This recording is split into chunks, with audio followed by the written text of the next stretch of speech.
warahmatullahi wabarakatuh. Alhamdulillahirabbil alamin. Puji dan syukur marilah kita panjatkan kehadiran Allah Subhanahu wa taala. Serta salawat berangkaikan salam marilah sama-sama kita kirimkan kepada Nabi junjungan kita yakni Nabi besar Muhammad sallallahu alaihi wasallam.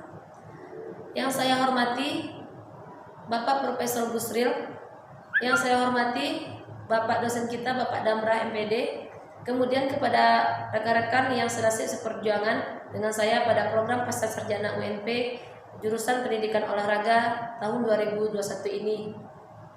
Perkenalkan Bapak Ibu, nama saya Putri Ayirwana dengan nomor induk mahasiswa 211999048. Pada kesempatan ini saya akan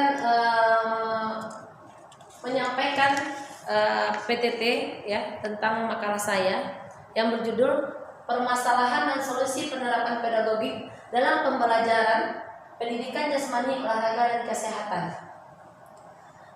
Pada kesempatan ini sama-sama kita ketahui bahwasanya kita berada pada masa pandemi COVID-19 di mana hendaknya kita sama-sama mengikuti anjuran pemerintah dengan cara tetap memakai masker, yang kedua menjaga jarak, dan yang ketiga menghindari kerumunan. Baiklah Bapak Ibu yang saya hormati, pada permasalahan yang saya angkat pada masalah ini, yang pertama itu kurangnya pemahaman guru dalam menguasai konsep pedagogik. Ya. Permasalahan kedua, kurangnya pemahaman guru dalam menghadapi permasalahan-permasalahan yang timbul saat penerapan pedagogis dalam pembelajaran PJOK. Permasalahan yang ketiga, kurang kreatifnya guru dalam mencari solusi dalam pada saat penerapan pembelajaran pedagogis dalam pembelajaran olahraga. Baiklah Bapak Ibu, kita masuk pada pembahasan kali ini. Ya, pada pembahasannya yang pertama, kita harus tahu di sini terlebih dahulu pengertian pedagogik secara etimologi. Ya. Secara etimologi, pedagogik berasal dari kata Yunani yaitu paids ya, yang artinya anak.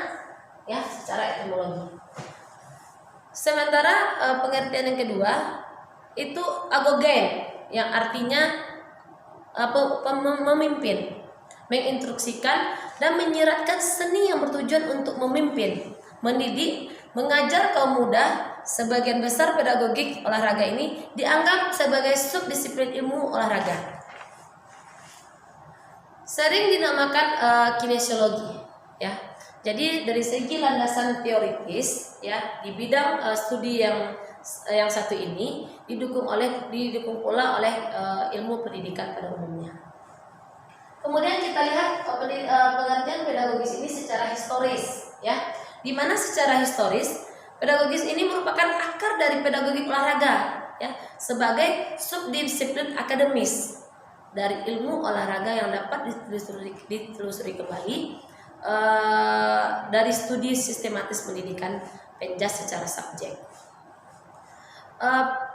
Sebagai disiplin akademis, pedagogis olahraga pertama kali secara eksplisit diakui pada akhir tahun 1960, ya, itu berada di benua Eropa, di mana disiplin tersebut dipandang memberikan kerangka teoritis untuk merancang dan untuk merencanakan pengajaran dan pendidikan jasmani di sekolah. Kemudian kita langsung masuk kepada pengertian pedagogik olahraga ini, ya, atau sport pedagogis. Sport pedagogik ini merupakan sebuah disiplin ilmu keolahragaan yang berpotensi untuk mengintegrasikan kedisiplinan ilmu olahraga yang dilandasi dengan praktek dalam bidang keolahragaan yang mengandung maksud dan tujuan untuk mendidik, ya. Pedagogik olahraga tidak hanya dalam ruang lingkup penyelenggaraan penjas dan olahraga di sekolah, tapi juga di luar persekolahan seperti, ya, perkumpulan olahraga, terutama pada klub-klub pembinaan olahraga semua cabang olahraga, termasuk dengan semua cabang olahraga usia dini. Next, kita lanjut berikutnya, pengertian PJOK. Ya. Menurut Permendiknas nomor 22, ya, Depdiknas 2006, halaman 131. Penjas ini merupakan olahraga dan kesehatan. Penjas ini merupakan suatu mata ajar, ya, yang diberikan di suatu jenjang sekolah tertentu, ya, yang merupakan salah satu bagian dari pendidikan secara keseluruhan, ya, yang mengutamakan aktivitas jasmani, pembinaan hidup sehat untuk bertumbuh dan perkembangan jasmani secara mental, sosial, emosional yang serasi dan selaras dan seimbang. Yang ini pengertian Penjas atau PJOK menurut Permendiknas nomor 22. Dah. Kita masuk pada tujuan dari Penjas ini, ya, tujuan dari PJOK. Yang pertama, menurut para ahlinya itu Suribrioto tahun 2004 halaman 8. Beliau menegaskan bahwasanya tujuan pendidikan jasmani ini adalah untuk membentuk anak, ya, sikap dan nilai kecerdasan secara fisik, keterampilan, sehingga siswa akan dewasa dan mandiri yang nantinya dapat digunakan dalam kehidupan sehari-hari. Yang kedua, saya melihat tujuan PJOK ini dari Permendiknas nomor 22, ya, di mana tujuan pendidikan menurut Permen tersebut, yang pertama, ya, untuk mengembangkan keterampilan, ya, yang kedua untuk meningkatkan pertumbuhan fisik, perkembangan fisikis yang lebih baik, yang ketiga meningkatkan kemampuan keterampilan gerak dasar, yang keempat meletakkan landasan karakter moral yang kuat melalui internasi, melalui internalisasi nilai-nilai yang terkandung di dalam pendidikan jasmani, olahraga dan kesehatan. Yang kelima, mengembangkan sikap sportif jujur, ya, mengembangkan sikap sportif dan jujur, disiplin dan bertanggung jawab. Yang keenam, mengembangkan keterampilan untuk menjaga keselamatan diri. Yang ketujuh, memahami konsep aktivitas jasmani olahraga. Oke, mungkin itu tujuan dari PJOK ini menurut Permendiknas. Berikutnya tujuan PJOK menurut Suherman. Yang pertama di sini tujuannya untuk perkembangan fisik, ya. Perkembangan fisik yang dimaksud ini berhubungan dengan kemampuan untuk melakukan aktivitas yang melibatkan kekuatan fisik di sini, ya, dari berbagai organ tubuh, ya. Kemudian yang tujuan yang kedua untuk perkembangan gerak. Pada tujuan ini berhubungan dengan kemampuan kita dalam melakukan gerak secara efektif, efisien, halus, indah dan sempurna. Ini sesuai dengan skillful, ya, yang dimiliki oleh peserta didik kita. Kemudian masuk kepada perkembangan secara mental. Perkembangan secara mental ini tujuannya berhubungan dengan kemampuan berpikir, ya, menginterpretasikan keseluruhan pengetahuan tentang Penjas ke dalam lingkungan, ya, Kemudian lanjut kepada perkembangan sosial. Perkembangan sosial ini tujuannya untuk berhubungan dengan kemampuan siswa menyesuaikan diri dari satu kelompok atau di masyarakat, ya, kemampuan siswa mungkin dalam berinteraksi dengan sesama temannya, berinteraksi dalam pembelajaran Penjas kita maupun pada masyarakat di tempat dia tinggal. Oke, berikutnya manfaat PJOK, ya. Manfaat PJOK itu menurut KTSP Dekdiknas nomor 2000 tahun 2009, ya. Di mana manfaat Penjas ini merupakan sebagai alat untuk memenuhi kebutuhan gerak anak. Yang kedua, mengenalkan anak pada lingkungan dan potensi dirinya. Yang ketiga, menanamkan dasar keterampilan yang berguna. Yang keempat, menyalurkan energi yang berlebihan. Ya, jadi energi-energi yang berlebihan bisa juga dengan energi-energi yang negatif disalurkan sehingga anak-anak bisa mendapatkan manfaatnya. Kemudian yang kelima, ini merupakan proses pendidikan secara serempak, ya, baik fisik, mental maupun emosional. Baiklah Bapak Ibu, kita masuk pada yang berikutnya. Di sini kita melihat ruang lingkup PJOK, ya, ruang lingkup pendidikan jasmani, olahraga dan kesehatan. Yang pertama, permainan dan olahraga.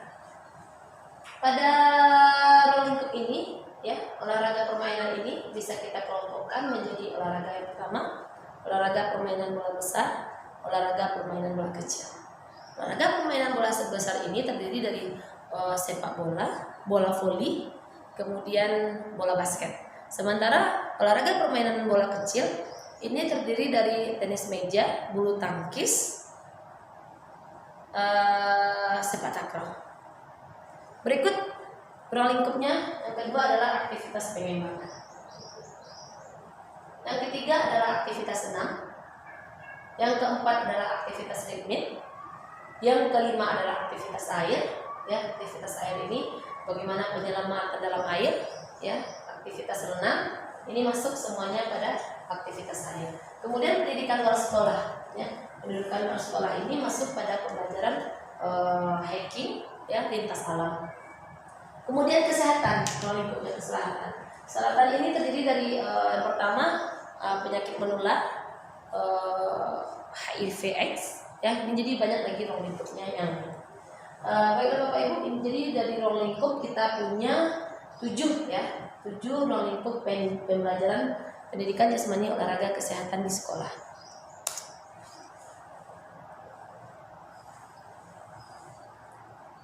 Kompetensi guru Penjas menurut Uzair Usman tahun 2009 itu halaman 17 sampai 19, beliau mendefinisikan bahwa jenis kompetensi guru profesional dapat dideskripsikan sebagai berikut. Yang pertama, kompetensi pedagogiknya, ya, merupakan cara ilmu seorang guru itu dalam mengajar. Yang kedua, kompetensi kepribadian, ya. Yang berikutnya adalah kompetensi sosial. Ya, permasalahan yang timbul saat penerapan pedagogik dalam olahraga dalam pembelajaran Penjas di masa pandemi. Yang pertama, saya mengangkat sarana dan prasarana pembelajaran, ya.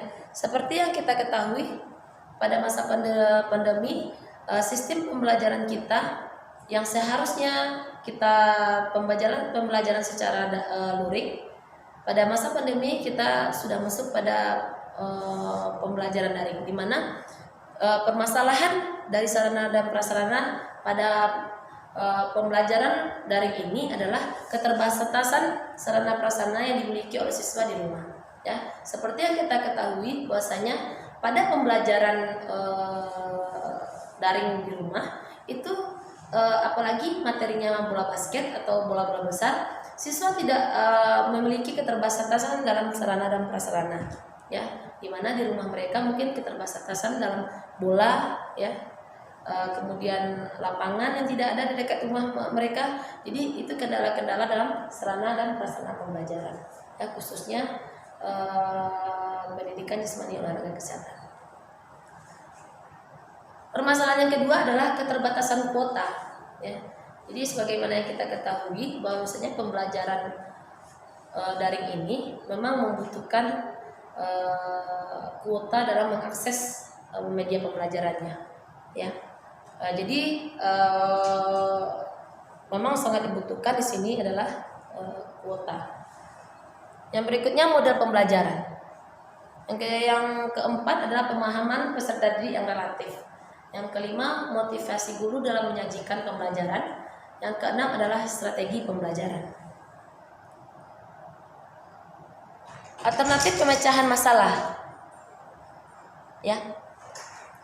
Alternatif pemecahan masalah dari permasalahan yang saya angkat tadi. Yang pertama, pembelajaran dilakukan di rumah dengan menggunakan komputer maupun handphone. Masing-masing sarana tersebut merupakan sarana pendukung dalam pembelajaran yang disertai dengan aplikasi untuk pembelajarannya, ya.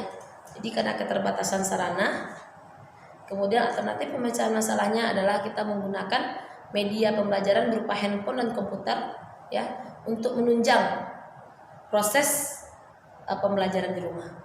Berikutnya adalah yang telah diberlakukannya kuota gratis untuk pendidikan, di mana semua peserta didik bebas berselancar di dunia maya sesuai dengan kebutuhan dan keterjangkauan aplikasi pendidikan. Yang ketiga, membuat PPT interaktif atau membuat video-video pembelajaran yang menarik, ya, sesuai dengan materi yang diajarkan, sehingga memudahkan siswa untuk memahami materi yang diberikan.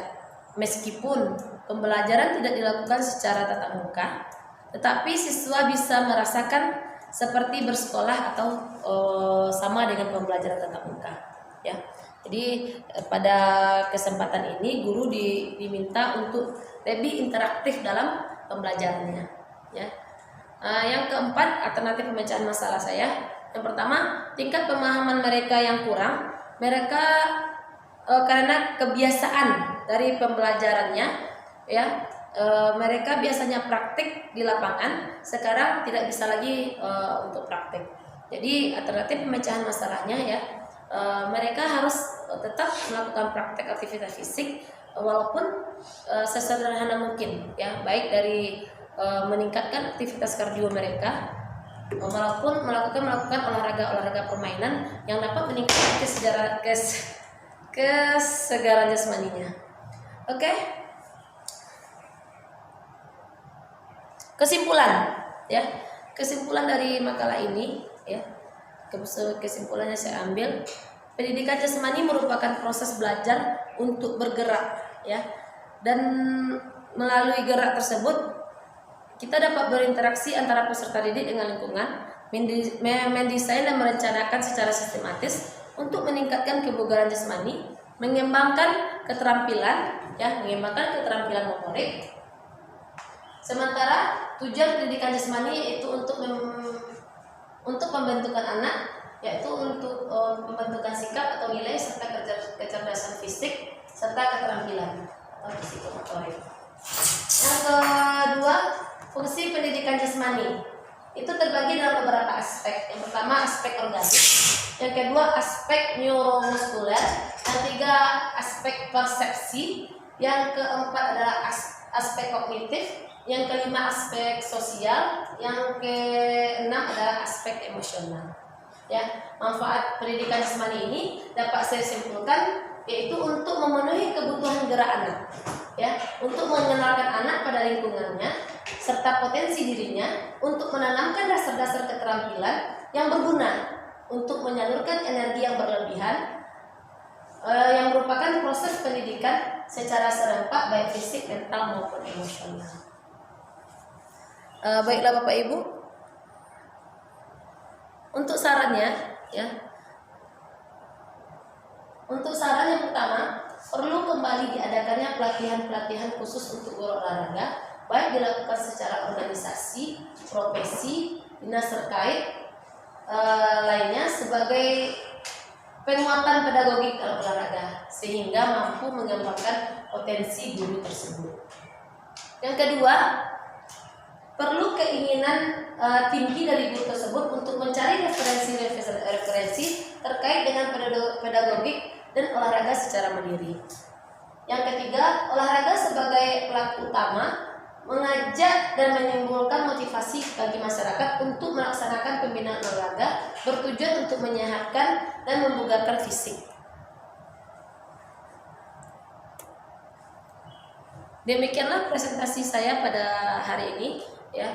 Mudah-mudahan dengan presentasi ini bisa meluluskan saya pada mata kuliah pedagogik olahraga pada semester ini.